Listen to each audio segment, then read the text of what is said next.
yo estoy en ti y que ellos estén en nosotros. ¿Para qué? Para que el mundo crea que tú me enviaste. Escuche bien lo que Jesús está pidiendo al Padre para sus discípulos. Jesús dice, no te pido solamente por estos que están aquí, sino también te pido por todos los que van a creer en el futuro. Dice, y te pido que todos sean uno, así como tú y yo somos uno. O sea, una de las cosas con respecto a Jesús es que Él quiere que usted y yo nos preocupemos por mantener la unidad. Sabe que la unidad no es algo que se da de manera automática. Estar unidos no es algo automático en ningún lugar. Y usted lo puede ver en el trabajo, en la casa, en cualquier lugar. A veces cuando uno es parte de un equipo, ya sea de deportes, nos damos cuenta que no siempre hay unidad. A veces tenemos diferencias con algunas personas, a veces en casa, a veces tenemos diferencia con alguna persona. Y ahora no se diga en la iglesia, hermanos. También en la iglesia podemos tener diferencias con alguna persona, pero Dios quiere que trabajemos para que haya unidad. ¿Por qué que Jesús está orando por sus discípulos para que Dios los mantuviese unidos, hermanos?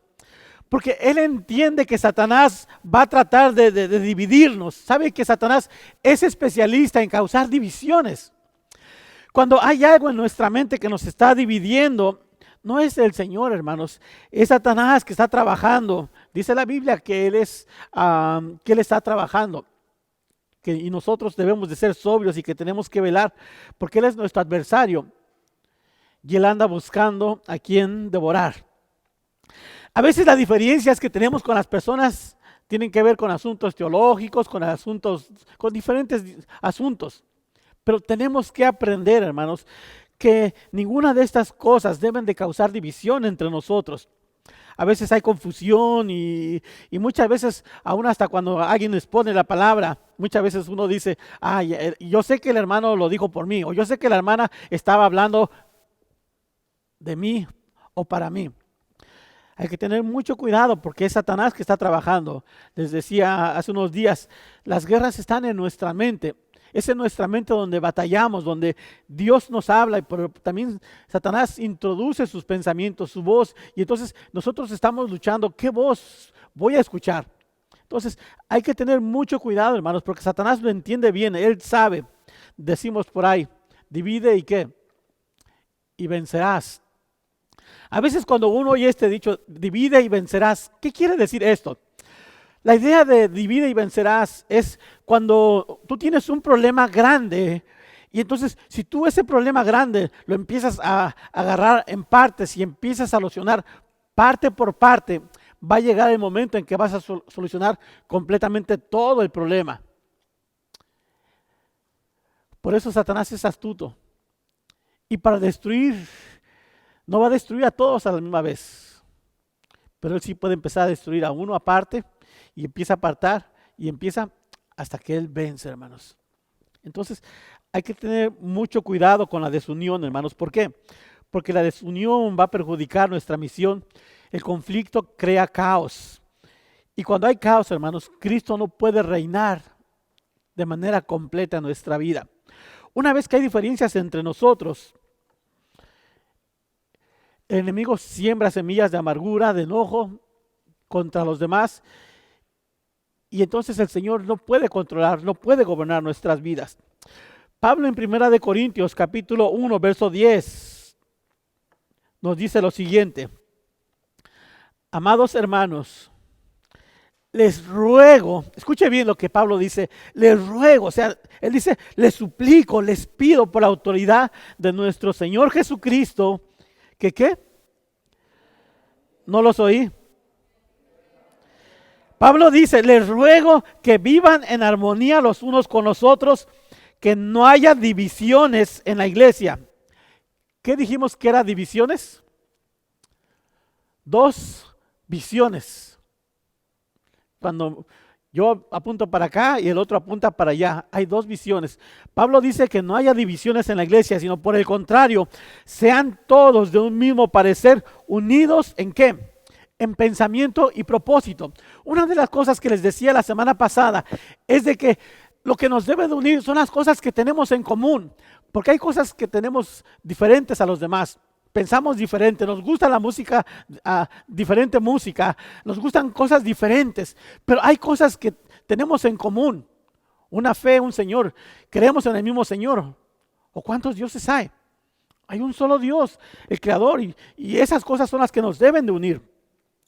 Por eso, hermanos, la Biblia nos exhorta a nosotros como iglesia y nos dice que usted y yo formamos parte de un cuerpo. El cuerpo de Cristo, hermanos. Y un cuerpo funciona de manera maravillosa cuando está unido, hermanos. Un cuerpo no se puede separar. Usted no le puede decir a su mano, ¿sabes qué? Mira, no me gusta cómo eres, no me gustan tus uñas, no me gusta, te voy a... El cuerpo funciona unido, hermanos. Fíjese lo que dice Pablo en Romanos capítulo 12, verso 4 y verso 5. Dice la Biblia, así como nuestro cuerpo tiene muchas partes y cada una, ¿de qué? De las partes. Nuestro cuerpo tiene muchas partes y cada una desempeña una tarea diferente. Así sucede también en la iglesia. Somos muchos miembros, ¿pero qué? Formamos un solo cuerpo y entre nosotros hay una dependencia mutua. ¿Qué quiere decir que hay una dependencia mutua? Quiere decir que nos necesitamos, que usted me necesita, pero que también yo lo necesito. ¿A quién? A usted. Para que realmente podamos ser un cuerpo, necesitamos entender que nos necesitamos todos. Aquí no hay, a mí, yo soy más importante. No, aquí todos nos necesitamos. La Biblia dice que como cuerpo de Cristo tenemos que funcionar de manera unida. Todos nos necesitamos, hermanos. Amén. Es lo que dice la palabra de Dios, hermanos. Entonces, cuando miramos qué es lo que dice el Señor, nos preguntamos entonces, ¿cuáles son entonces las responsabilidades de una iglesia para que se mantenga unida? ¿Qué responsabilidades tengo yo como miembro de la iglesia para mantener la unidad dentro de ella? Hay tres cosas que tenemos que hacer, hermanos. Hay tres tareas o tres responsabilidades, si podemos decirlo de alguna manera, que como iglesia dentro del cuerpo de Cristo tenemos. Y si las llevamos a cabo, vamos a mirar esa unidad dentro de la iglesia, hermanos. Queremos que nuestra iglesia esté unida. Necesitamos tomar cada uno parte de su responsabilidad o su área. ¿Cuál es la primera responsabilidad que como iglesia tenemos? Número uno, hermanos, nuestra responsabilidad es adorar a Dios de manera razonada. Tenemos que aprender a adorar a Dios de una manera razonada. Las primeras palabras de Pablo en Romanos 12 dice lo siguiente, en la Reina Valera contemporánea, perdón. Así que, hermanos, yo les ruego, nuevamente, escuche bien las palabras de Pablo. ¿Cuántas veces Pablo tenía que rogarle a la iglesia? Dice, yo les ruego por las misericordias de Dios que se presenten ustedes mismos como un sacrificio vivo, santo y agradable a Dios. Así es como se debe, ¿qué? Adorar a Dios.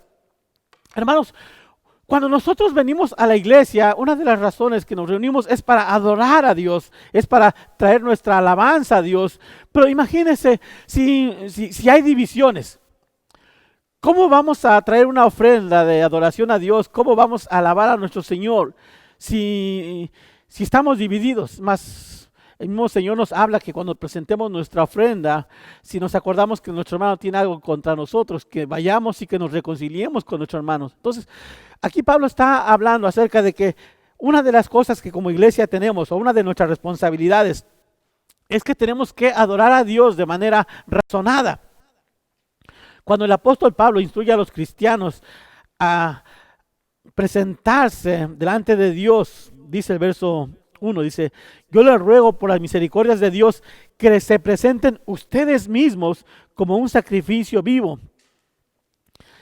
Él está usando una comparación con el sacrificio que se hacía en el Antiguo Testamento, cuando los israelitas traían y ofrecían un cordero. Aquellos sacrificios representaban dos cosas, hermanos.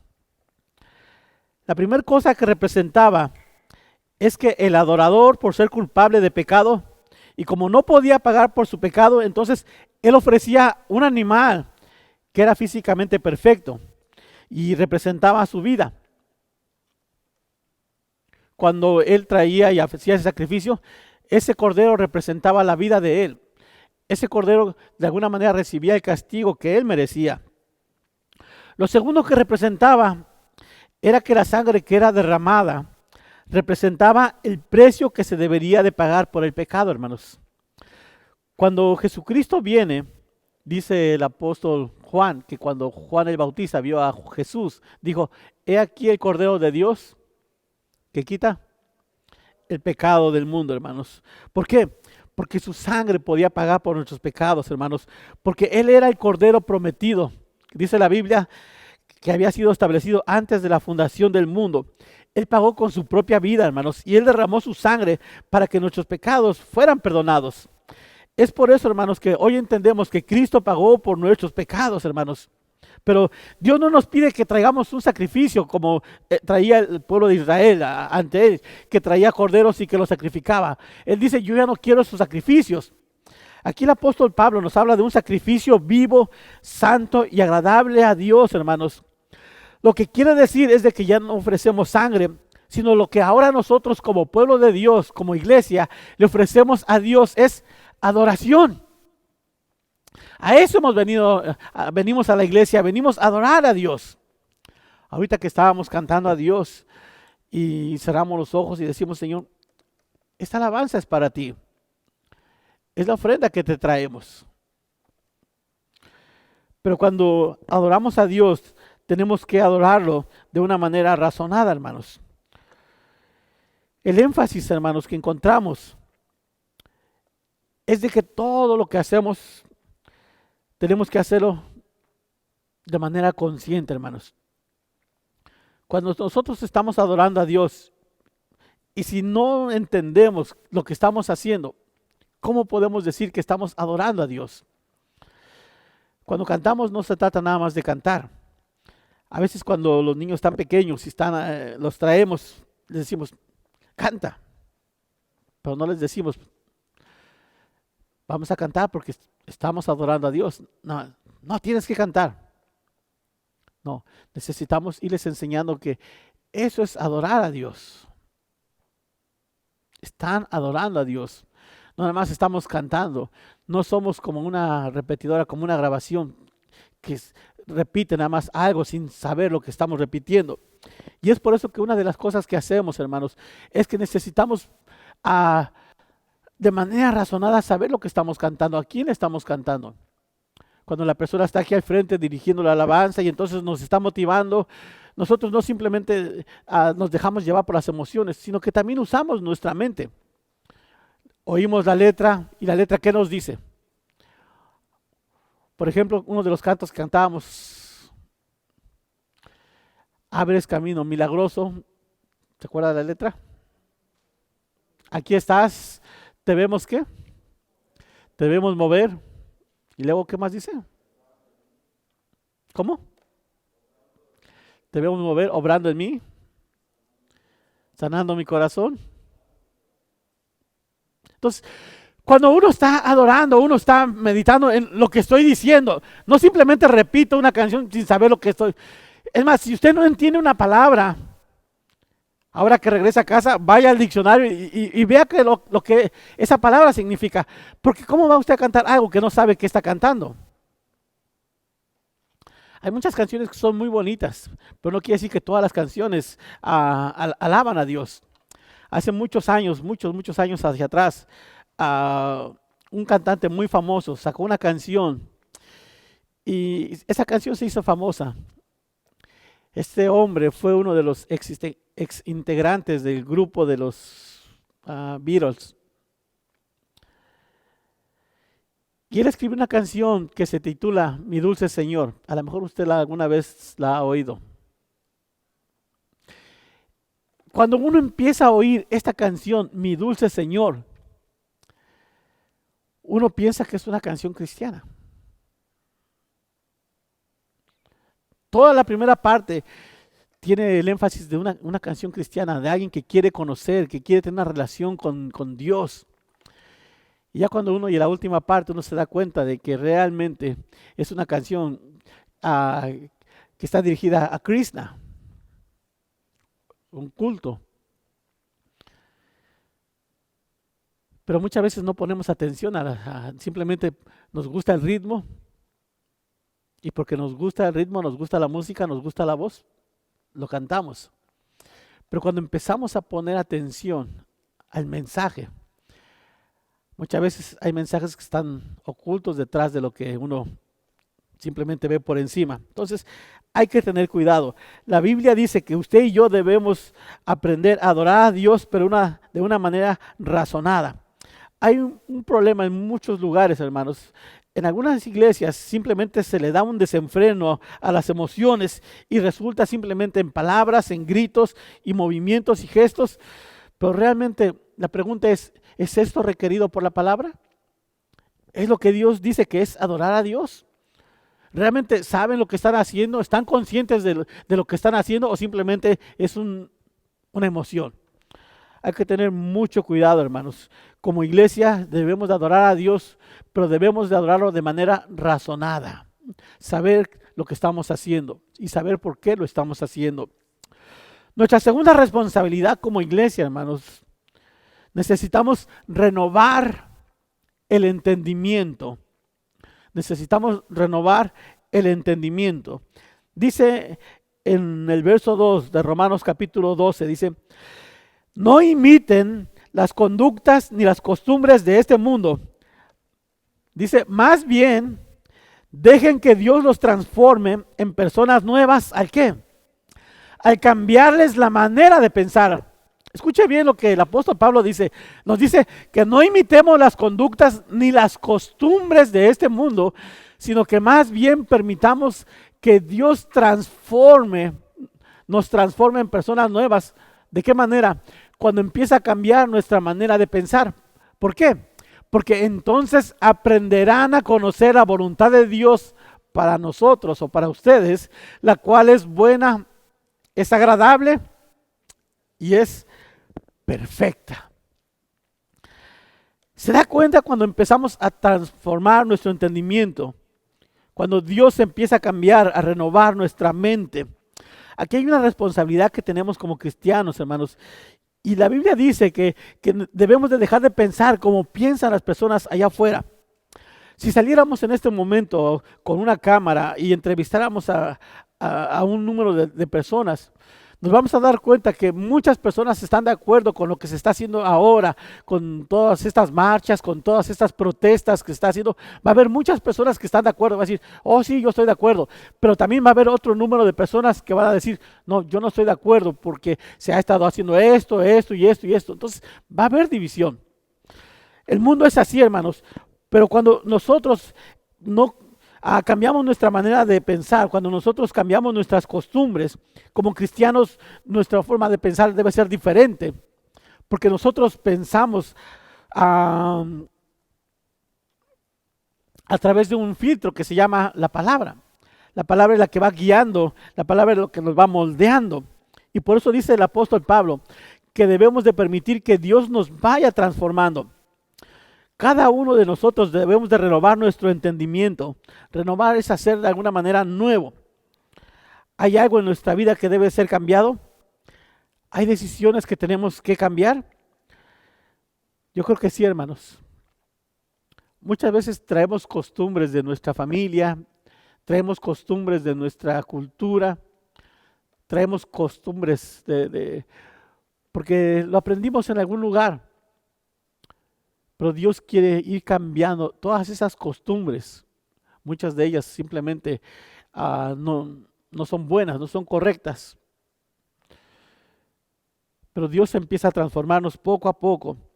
Y como iglesia, hermanos, es necesario, escuche bien, como iglesia es necesario que aprendamos cuáles son las normas sabias y eficaces del Evangelio.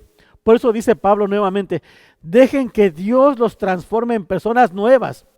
Dios nos va cambiando poco a poco. Muchas veces quisiéramos que el cambio se diera de la noche a la mañana. A veces quisiéramos tener una fórmula mágica. Muchas veces uno dice, ore por mí o ora por mí, y que el cambio se diera automáticamente, así como cuando tronamos los dedos, así. Pero no es así.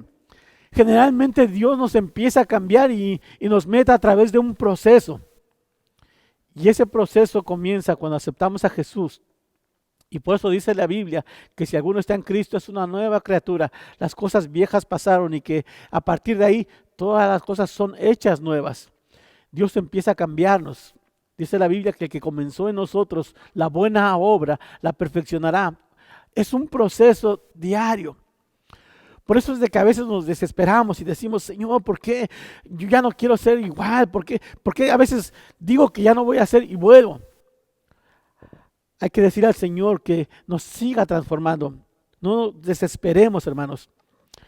Caemos una vez, fracasamos una vez, pero sigámosle diciendo al Señor que nos siga transformando, hermanos. Como cuerpo de Cristo necesitamos entender que hay muchas tendencias. Y creo que no nada más nosotros, sino lo podemos ver cuando miramos las noticias, cuando miramos todo lo que está pasando alrededor del mundo. Nos vamos a preguntar, ¿qué clase de mundo estamos dejando? ¿Dónde están los millones de cristianos que proclaman y que dicen que creer en Jesús? Porque cada vez se mira todo lo contrario. Cada vez vemos más maldad en el mundo. Cada vez vemos más personas viviendo a su propio criterio. Hace unos días hablábamos con mi esposa y nos decía, nos está tocando vivir cosas que no imaginamos, pero ¿qué cosas van a ver nuestros nietos? Nuestros hijos pues ya están grandes, ellos tienen ya un criterio formado, pero nuestros nietos, ¿qué mundo les vamos a dejar a ellos? Y quiero decirles que si nosotros nos asustamos de lo que estamos viviendo, piense lo que van a vivir ellos. Así que necesitamos orar y necesitamos fortalecerlos y necesitamos tener un fundamento. Y ese fundamento es la palabra de Dios, hermanos. Por eso es que necesitamos permitir que Dios nos siga transformando. Dios no ha cambiado, Dios no ha terminado con ese cambio en nuestra vida. Así como no ha terminado en usted, Dios no ha terminado ese cambio en mi vida. Dios quiere seguir cambiándome. Pero en tercer lugar, hermanos, ¿qué responsabilidad tengo como iglesia del cuerpo de Cristo? Número 3, tengo la responsabilidad de tratar con humildad. ¿A quién? A todos. Usted y yo tenemos la responsabilidad de tratar con humildad a todos. ¿Qué es tratar con humildad? En el verso 3 de Romanos 12 dice la palabra de Dios, basado en el privilegio y la autoridad que Dios me ha dado, le advierto a cada uno de ustedes lo siguiente, escuche bien, ninguno se crea que mejor de lo que realmente es. Escuche bien, ninguno se crea mejor de lo que realmente es. Sean realistas al evaluarse a ustedes mismos y háganlo según la medida de la fe que Dios les haya dado.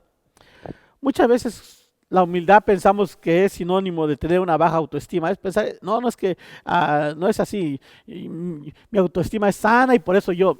Pero la Biblia nos dice que tengamos mucho cuidado, que no tengamos un más alto concepto de nosotros mismos. Porque al final de cuentas, pregúntese, ¿quién es usted? ¿Quién soy yo? Delante de Dios. ¿Qué es lo que somos? Pablo decía que él era el más pequeño de todos. De los pecadores era el primero, el más grande. Pero de los apóstoles era el más pequeño, el más insignificante se sentía él. Y muchas veces nosotros nos sentimos, es que yo soy... Tenemos que aprender a tratar con humildad a todos, hermanos. Pablo se daba cuenta, hermanos, cuando él visitaba las iglesias, que había muchas personas que se entregaban y que realmente deseaban vivir conforme a la voluntad de Dios, pero sabía también que había muchas personas que luchaban contra esa costumbre, contra eso que llamamos ego, contra el yo.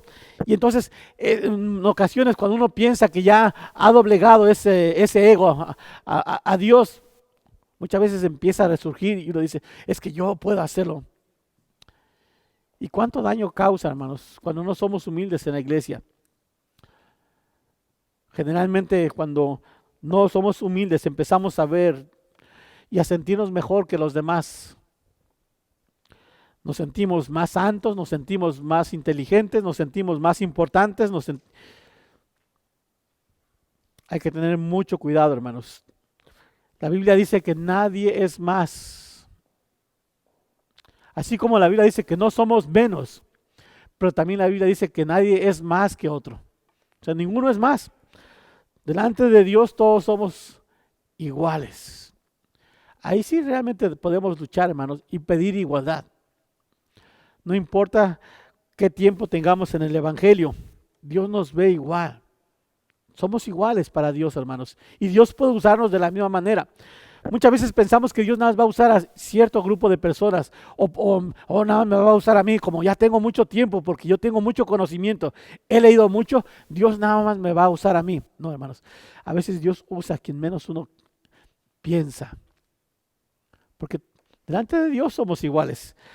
Les decimos a los jóvenes, prepárense porque en algún momento ustedes ya van a continuar. A veces quizá los jóvenes dicen, no, yo nunca puedo. No. Si Dios los está llamando a los niños, si Dios los está llamando, prepárense porque ustedes son iguales. Ustedes también, para Dios, Dios los puede utilizar de la misma manera que puede utilizar a una persona mayor. Entonces, ¿por qué dice la Biblia que tenemos que ser humildes? Porque es pecaminoso, hermanos, no ser humildes. Lo contrario a la humildad es el orgullo. Y dice la Biblia que Dios aborrece a una persona con orgullo. Así que, hermanos, debemos de funcionar como una iglesia unida. ¿Quiere mantener unidad en la iglesia? Somos responsables. Necesitamos aprender a adorar a Dios de una manera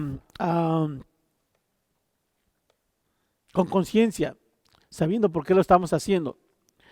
Necesitamos también permitir que Dios siga trabajando que a través de la renovación de nuestra mente. Y necesitamos también fomentar la unidad entre nosotros, sabiendo que no hay diferencia, que todos somos iguales y vivir todos con humildad. Cuando venimos a Dios, Él no nos pregunta cuánto sabes, cuánto tienes, quién eres, ninguna de estas cosas. Porque al final de cuentas, antes de que nos reconciliáramos con Dios, lo que Dios veía es de que usted y yo éramos personas pecadoras, que estábamos contaminados por el pecado. Y la Biblia dice que la paga del pecado es la muerte. En otras palabras, el pecado nos ponía en una posición de estar separados con Dios. Entonces todos estábamos en ese mismo lugar. Pero dice la Biblia que el regalo de Dios es vida eterna en Cristo. Cuando nosotros recibimos a Cristo, recibimos la salvación. Fuimos reconciliados con Dios. Entonces no somos mejores que nadie, hermanos. Pero tenemos una responsabilidad. Como iglesia tenemos que luchar para mantener esa unidad, hermanos. Cada día necesitamos esforzarnos. Cada día necesitamos poner de nosotros. Si Jesús estaba orando por sus discípulos, es porque necesitamos, hermanos, la oración. Necesitamos todo el tiempo mantenernos. A veces vemos cómo estamos, como grupo, estamos unidos. Pero a veces vemos que pareciera que esa unidad se empieza a fracturar. Se empieza a romper y necesitamos nuevamente a reenfocarnos, hermanos, para no perder la visión, para que todos sepamos hacia dónde vamos, porque somos una sola iglesia, hermanos. Amén. Entonces, como iglesia, hermanos, quisiera que fomentemos la unidad, hermanos. No permitamos que haya divisiones entre nosotros. No permitamos que Satanás empiece a trabajar. Aquí no estamos como cuando en algún punto el apóstol Pablo tuvo que luchar, porque algunas iglesias que decían, no, nosotros somos de Pedro, y otros decían, no, nosotros somos de Pablo. Y él tuvo que exhortar, ¿sí?, ¿Quién es Pedro? ¿Quién es Pablo? ¿Quién es Apolos? Nosotros no somos nada. Así que aquí no podemos decir, oh, nosotros somos de la iglesia. Somos uno solo. Oh, yo tengo este ministerio. Acuérdense que el ministerio es el servicio. Estamos sirviendo a Dios. Así que vamos a decir al Señor, Señor, ayúdame a mantener la unidad. Quiero que mi iglesia sea una iglesia unida. Mi sueño como iglesia, como líder, es que nuestra iglesia crezca en unidad. Porque si crece en unidad, va a crecer automáticamente también hacia afuera. Acuérdense que cuando Jesús oró por sus discípulos, dijo, para que la gente que está allá afuera, cuando los vea, se dé cuenta que realmente somos unos con Él. Así que la unidad es una forma de testificar a quien no conoce a Cristo. Vamos a ponernos de pie en esta tarde. Y vamos a decir al Señor, Señor, ayúdanos a ser un instrumento para guardar la unidad y que todo lo que yo haga, todo lo que hagamos, lleve esa misión.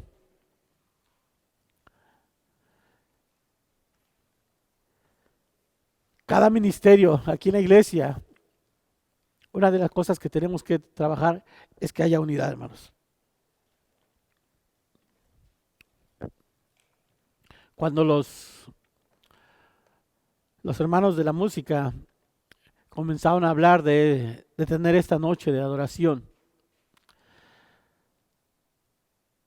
sabe que hubo algunas luchas con respecto a esta noche, pero es el enemigo el que muchas veces está obrando para que no se logren cosas. Pero yo le doy gracias a Dios porque cuando vinieron todas estas, quizá póngale diferencias o divisiones, lo que los hermanos hicieron es, vamos a reunirnos y vamos a hacer lo que la Biblia dice. Vamos a enfocar y vamos a poner toda nuestra mirada en la misma dirección. Cuando todos nos sentamos y pusimos nuestra mirada en una dirección, sabe que todo cambió. Las cosas se hicieron más fáciles. Y realmente a mí me dio una enseñanza.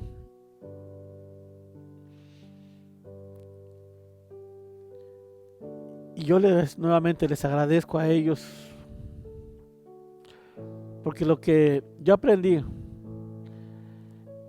es que podemos hacer cosas grandes.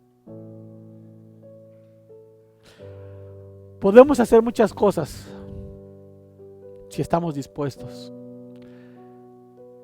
Cada uno de los hermanos dijeron, yo estoy dispuesto. Se esforzaron, trabajaron, se cansaron. Quizás hasta se enojaron entre ellos, yo no sé. Se gritaron. No, tampoco, ¿verdad? Pero al final, hoy podemos ver el resultado. Y eso es en todas las áreas. Como iglesia pasa lo mismo. ¿Cuántas veces nos ha pasado igual? Pero vamos a fomentar cada día la unidad, hermanos, entre nosotros. Y vamos a luchar. Cuando Dios ve la iglesia, siempre la ve como un cuerpo. Somos una familia, hermanos. Y nunca permitamos, escuche bien, nunca permitamos que Satanás quiera venir a causar divisiones entre nosotros. No lo permita. Bendito Padre, en esta tarde queremos darte gracias por este día tan hermoso que nos has dado, Señor. El día de hoy, Señor, nos gozamos de poder estar nuevamente, Señor, en el templo, Señor. Esta es tu casa, Señor. Gracias porque este lugar, Señor, fue dedicado para venir y adorarte, Señor, y para que podamos disfrutar de tu presencia, Señor. Y como decía el canto, aunque no pueda verte, Señor, tú estás obrando, porque tú abres caminos, Señor, tú cumples tus promesas. Y en este día, Señor, tú nos hablas para que como iglesia sigamos esforzándonos día a día, Señor, para mantener la unidad, Señor. Sabemos que no es fácil, Señor. Siempre va a venir muchas cosas que van a tratar de dividirnos, Señor, pero nos ponemos en tus manos, Señor. Te pido, Padre, para que tú nos guardes, Señor. Así como Jesús oró por sus discípulos para que ellos fueran unidos, Señor. Te pido también en esta tarde, Señor, para que cada uno de nosotros, Señor, como iglesia, como miembros de tu cuerpo, Señor, nos mantengamos dentro de la unidad, Señor. Que luchemos, Señor. Sabemos que siempre va a haber luchas, siempre va a haber ataques. Satanás nos descansa, Señor. Y una de las cosas, Señor, que Él quiere es causar división, Señor. Yo te pido en esta tarde, Señor, que podamos estar listos, como dice tu palabra, Señor, que podamos ponernos toda la armadura, Señor, para que podamos resistir, para que podamos rechazar, Señor, los ataques de Satanás, Señor. Guarda la vida de mis hermanos, Señor. Guarda sus mentes, guarda su espíritu, Señor. Guárdanos, Señor, para que de esta manera, Señor, no le demos ninguna oportunidad, Señor, de causar división en medio nuestro, Señor. Mi Dios, en esta hora, Señor, queremos decirte que somos una sola familia, Señor. Tenemos una sola visión, Señor. Queremos, Señor, mantenernos unidos siempre, Señor. Y gracias te damos, Señor, porque tú nos vas a ayudar para lograr ese objetivo, Señor. Y que cuando vengan esas diferencias, Señor, que podamos, Señor, saber cómo manejarlas, Padre. Gracias te doy en esta tarde, Señor. Nuevamente, Señor, nos gozamos en este día, Señor. Te pido por mis hermanos que no están en este lugar, Señor, para que también, Señor, tengan la misma visión.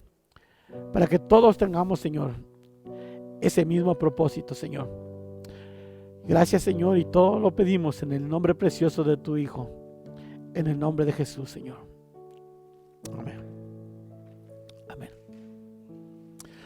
Bueno, hermanos, Dios les bendiga nuevamente y pues estamos comenzando nuevamente el día de hoy, reiniciando nuestras actividades aquí y estamos como que todavía nos sentimos un poco raros, nos habíamos acostumbrado ya al horario, pero gracias a Dios porque yo sé que ustedes hicieron el esfuerzo y es cuestión de unos días para acostumbrarnos nuevamente. Que el Señor les bendiga, a los hermanos que no vinieron pero que nos ven, que Dios les bendiga. Buenas tardes, hermanos.